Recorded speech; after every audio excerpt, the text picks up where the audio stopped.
আপনি কি জানেন আপনার ওজন আপনার প্রতি মাসের পিরিয়ডটাকে প্রভাবিত করে থাকে? একটা মেয়ের মাসিক হওয়ার জন্য ব্রেন থেকে সিগন্যাল আসতে হবে এবং ব্রেনের সিগন্যালের পরে আমাদের যে ডিম্বথলি আছে সেই ডিম্বথলিকে স্টিমুলেট করার পরে সেই হরমোন রিলিজ করে, সেই হরমোন কিন্তু যে আপনার জরার মধ্যে ঝিল্লি তৈরি করে তারপরে কিন্তু আপনার প্রতি মাসে মাসে পিরিয়ড হয়ে থাকে। এখন প্রতিটা মেয়েরই মাসিক হওয়ার জন্য কিন্তু তার বডির ওজনের 17% কিন্তু ফ্যাট থাকা উচিত, আর প্রতি মাসে পিরিয়ডটাকে মেনটেন করার জন্য 22% ফ্যাট থাকা কিন্তু জরুরি বডিতে। এখন যারা অ্যাথলেটস, যারা সারাক্ষণ সুইমিং করছে এবং রানার, যারা দৌড়াদৌড়ি করে এবং যারা ব্যালি ডান্সার এবং যারা স্ট্রিক্টলি ওয়েট মেনটেন করে এবং যারা জিমে যায়, তাদের কিন্তু ফ্যাট সেলের পরিমাণ কমে যায়।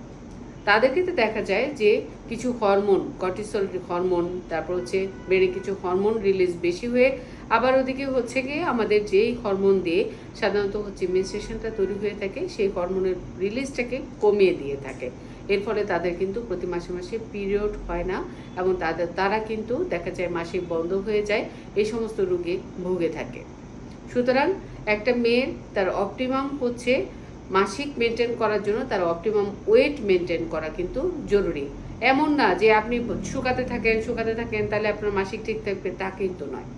যেমন ওয়েট বেশি হলেও আপনার মাসিকের প্রবলেম হতে পারে, আবার ওয়েট যদি একেবারে বেশি কমে যায় সেটার ক্ষেত্রেও কিন্তু আপনার মাসিকের প্রবলেম হতে পারে।